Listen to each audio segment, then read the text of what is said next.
Hello बच्चों, कैसे हो सभी। आज हम क्लास 12th का डिटरमिनेट चैप्टर स्टार्ट करते हैं। बच्चों, डिटरमिनेट होता क्या है? डिटर्मिनेशन आपके पास क्या होता है कि आपके पास कोई भी स्केयर मैट्रिक्स है, मतलब हम क्या कहेंगे, कोई भी स्केयर मैट्रिक्स चैप्टर आपने पढ़ा होगा। तो स्केयर मैट्रिक्स जैसे हम ए को, कैपिटल ए को लेट करते हैं, इक्वल टू, आपको इस फॉर्म में लिख लेते हो ना, स्मॉल ए आई जे की फॉर्म में लिख लेते हो, तो उसे बोलते हैं हम डिटर्मिनेट। ठीक है, जैसे मैट्रिक्स ए हमारे पास है, उसको हमने किसकी फॉर्म में लिखा है, इसकी फॉर्म में लिखा है, किसकी फॉर्म में, ए आई जे की फॉर्म में, तो उसे हम बोलेंगे डिटर्मिनेट बोलेंगे। ठीक है, सिंपल सी बात है। अब जैसे आपको फाइंड करना है, जैसे आपके पास कोई मैट्रिक्स दे रखी है, तो मैट्रिक्स होती है इस टाइप से, मतलब ब्रेकेट टाइप से। और अगर किसी का डिटर्मिनेंट निकालना है तो आप क्या करोगे, ब्रेकेट मतलब ये ब्रेकेट टाइप से हट जाती है, दोनों साइड में मोड टाइप से लग जाता है, मोड, जिसको मोड बोलते थे। ठीक है, तो उसे बोलते हैं डिटर्मिनेट। डिटर्मिनेट, आप डिटर्मिनेट के अंदर क्या देखते हो, मैट्रिक्स का ऑर्डर देखते हो। ऑर्डर, ऑर्डर के अंदर हम क्या देखते हैं, ऑर्डर हम बोलते हैं एम मल्टीप्लाई एन। एम को तो बोलते हैं रो और एन को बोलते हैं कॉलम। क्या बोलते हैं, कॉलम। भाई हम देखते हैं मैट्रिक्स 2x2 की है, 3x3 की है, जितने भी की भी होती है ना, उसके अकॉर्डिंग सोल्व करते हैं। जैसे मान लो आपके पास कोई मैट्रिक्स दे रखी है 2x2 ऑर्डर की, A1 B1 A2 B2। ठीक है, अब आप ध्यान से देखोगे इसका डिटर्मिनेंट कैसे फाइंड करोगे। बच्चों सिंपल सी बात है, किसी का डिटर्मिनेंट निकालना है ना, तो आपको ये क्या करना है, यहाँ पे इस तरीके से मैट्रिक्स तरीके से नहीं बनाना है, बिल्कुल सीधी लाइन होनी चाहिए, स्ट्रेट लाइन होनी चाहिए। ठीक है, जैसे हम जिसको मोड बोलते थे। ओके, तो डिटर्मिनेशन में देखो, सबसे पहले इस एलिमेंट को इस एलिमेंट से क्या करते हैं, मल्टीप्लाई करते हैं, B2 A1, फिर बीच में निशान होता है माइनस का, देख लो कैसे फाइंड करते हैं, सीख लो। A2 को फिर किससे मल्टीप्लाई करना है, B1 से करना है। ये किसका डिटर्मिनेशन हो गया है, 2x2, मतलब 2x2 मैट्रिक्स का हो गया। ठीक है, अगर मैट्रिक्स हमारे पास 3x3 की दे रखी हो तो कैसे निकालेंगे, चलो उसके लिए भी आपको समझाता हूँ। A1 B1 C1 A2 B2 C2 A3 B3 C3, इसका डिटर्मिनेंट निकालना है तो कैसे निकालोगे। सबसे पहले A1 को आपने आगे लिखा, क्योंकि आप इसमें करते हो एक्सपेंड। क्या करते हो, एक्सपेंड। मैं एक्सपेंड किसको कर रहा हूँ, R1 को कर रहा हूँ। R1 क्या होती है बच्चों, अगर आप लेफ्ट टू राइट चलते हो, लेफ्ट, ये लेफ्ट है, ये राइट है, लेफ्ट टू राइट चलोगे तो आपके पास होती है कॉलम, सॉरी रो होती है। R1 R2 रो, R3 रो, ROW रो। और अगर आप अप टू डाउन चलते हो, ऊपर से नीचे, तो आपके पास होती है कॉलम C1 C2 C3। ये आप सारी चीज़ें अच्छी तरीके से ध्यान रखो। ठीक है, ओके। मान लो अब आपको इसका डिटर्मिनेंट निकालना है, तो आपने क्या किया, एक्सपेंड कर रहे हो R1 को, आपने R1 को एक्सपेंड कर लिया, तो उसका सबसे पहला एलिमेंट है A1, तो आपने A1 को छिपा लिया, तो ये रो और ये कॉलम छिपा लीजिए, छिपा लोगे। ठीक है, ये रो ये कॉलम आपने छिपा लिया, तो आप क्या देखोगे, सर इस एलिमेंट को इससे मल्टीप्लाई, इस एलिमेंट को इससे मल्टीप्लाई कर दीजिए, ब्रैकेट लगा के। लेकिन C3 को B2 से कर दिया, बीच में माइनस होता है, ध्यान रखना, मैं बता रहा हूँ। आपने एक्सपेंड जिसको करते हो उसको, उस रो को, उस कॉलम को छिपा लो, बच रहा है ना उसका मल्टीप्लाई कर दो, इसको इससे, इसको इससे, B3 C2। अब यहाँ पे क्या होता था, प्लस होता था, यहाँ पे माइनस, कोई भी डिटर्मिनेंट होती है बच्चों 3x3 की, plus minus plus minus plus minus plus minus plus, ये होता है, निशान होता है उनके सिंबल, कब कहाँ पे कैसे निशान लगता है। ठीक है, तो यहाँ पे अब मैं B1 आ रहा है, तो B1 के आगे क्या लगेगा, माइनस लगेगा। सर क्यों, क्योंकि माइनस है।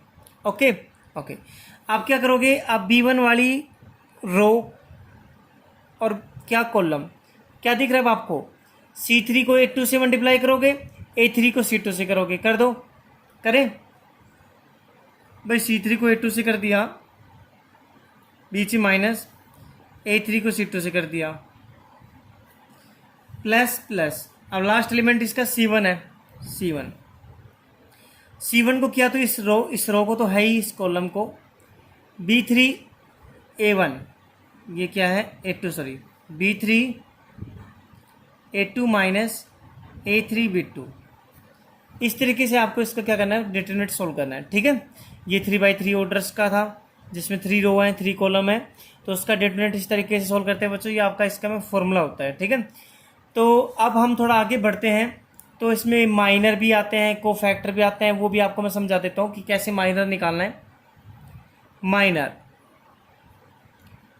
माइनर किसे कहते हैं?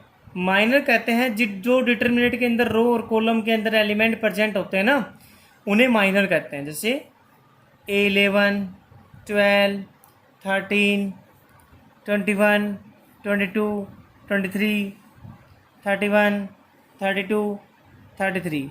तो इसके अंदर जो एलिमेंट प्रेजेंट है उन्हीं को माइनर बोलते हैं। माइनर मतलब अगर आपको M11 निकालना पड़ गया तो फर्स्ट कॉलम देखोगे 12, ये माइनर, M11, M12, M13 ऐसे निकालते हैं हम। ठीक है, जैसे मान लो यहाँ पे 1 दे रखा है, यहाँ पे 6 दे रखा है, यहाँ पे 3 दे रखा है, तो M11 कितना है, 1 है। M12 कितना है, 6 है। M13 कितना है, 3 है। इन्हें बोलते हैं माइनर। अब कोफैक्टर क्या होते हैं? कोफैक्टर और समझा देता हूँ आपको कि कोई भी हमारे पास डिटरमिनेंट दे रखी है, मान लो मुझे इसी का कोफैक्टर निकालना है। कोफैक्टर को डिनोट करते हैं कैपिटल ए से, A11, A12, A13। ठीक है, ऐसा हो गया। अब आप क्या देखोगे, ध्यान करके देखो बच्चों, इसमें क्या करना है आपको, A11 मतलब इन दोनों नंबर का आप जोड़ करके देखा करो, क्योंकि मैंने आपको समझाया था कि आपके पास ए स्टार्टिंग में देखो मैंने क्या कहा था, स्क्वायर मैट्रिक्स ए किसके बराबर होती है, AIJ के। आई और जे कोई भी नंबर हो सकते हैं। ठीक है, तो देखो हमारे पास वो ऑर्डर ऑफ मैट्रिक्स के नंबर मतलब गिवन है, तो 11 है, 1 और 1 को आपने ऐड किया तो कितना हो गया, 2 हो गया। 2 क्या है, इवन है ना। इवन होता है जब, तो बच्चों जब इवन नंबर होता है इनका सम इवन नंबर होता है तब तो प्लस, ओड नंबर होता है तो माइनस। 11 है, 1 और 1 2 है, प्लस है, तो यहाँ पे प्लस की जगह कितना है, 1 है। ये हो गया। 1 और 2 कितना हो गया, 3 हो गया। 3 ओड नंबर है तो इसके सामने क्या लगेगा, माइनस लगेगा। लेकिन A12 है कितना, 6 है, माइनस का 6 हो गया। ध्यान रखो 1 और 3 कितना हो गया, 4 हो गया। इवन नंबर है, इवन नंबर के आगे प्लस लगता है, प्लस लगेगा।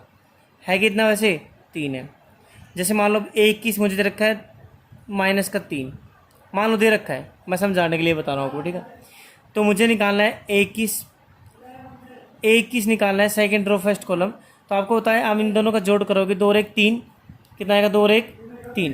3 क्या है, ओड नंबर है, ओड नंबर होता है तो माइनस लगता है, लेकिन है क्या, -3 है। तो यहाँ पे -3 लगाओगे तो देखो आपको पता है माइनस माइनस क्या हो जाएगा, प्लस हो जाएगा, तो प्लस का 3 हो गया। मतलब कोफैक्टर में ना बस ये प्लस माइनस का ध्यान रखना पड़ेगा आपको।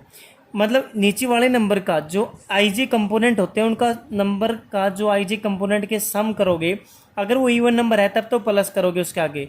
अगर उनका कंपोनेंट का प्लस करे और ओड नंबर आ रहा है तो क्या करोगे आप, उस नंबर के सामने माइनस लगा देना।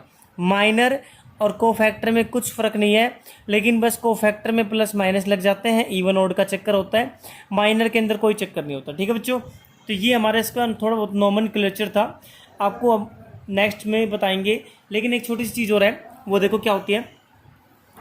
आपके पास 2 टाइप की मैट्रिक्स होती है, एक तो होती है सिंगुलर मैट्रिक्स। क्या होती है, सिंगुलर मैट्रिक्स, और एक होती है नॉन सिंगुलर मैट्रिक्स।